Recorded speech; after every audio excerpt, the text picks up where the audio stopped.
Sihir tanah kubur sangat famous di Malaysia, khususnya untuk mereka nak jatuhkan perniagaan orang ataupun nak menyakiti seseorang. So, macam mana ia diproses dan tanda-tandanya macam mana kalau dah terkena?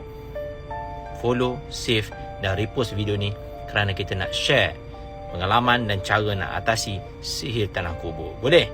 Dah follow? Terima kasih. Dan dengar baik-baik. Sihir tanah kubur ni digunakan bahan-bahan seperti tanah kubur lah, khususnya, ataupun dia ambil kain kafan, dicuri kain kafan orang mati, ataupun dia ambil lah bunga-bunga kat kubur ke berkait dengan kubur, dan dipilih juga kubur yang macam mana. Mungkin orang mati tu dalam keadaan di luar tabi'i lah, boleh mati syahid khususnya, seperti dilanggar ke apalah semua lah. Di tanah kubur-kubur seperti itu dia ambil, dan adalah ritual-ritual dia, bacaan dia, dan bukan dibuat sendiri-sendiri, melainkan dia ada yang mengajarkan pakar ataupun bomoh-bomoh lah. So benda ni sangat-sangat bahaya. Dan macam mana target dia? Dia akan letak pada bumbung, dia baling kat bumbung rumah, ataupun dia letak tabur depan rumah, ataupun ditanam, ataupun dekat kedai.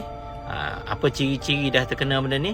Okey, kita malas pergi kedai, ataupun rumah tangga akan porak-poranda, ataupun Allahumma salli ala sayyidina Muhammad, tempat yang keduduk itu kita pergi, badan kita jadi berat, dan selalunya orang akan nampak lebih kurang nampak something lah, tempat yang dah terkena tanah kubur, dan orang tak akan duduk kat situ, jadi panas. Boleh? Macam mana nak atasi dia?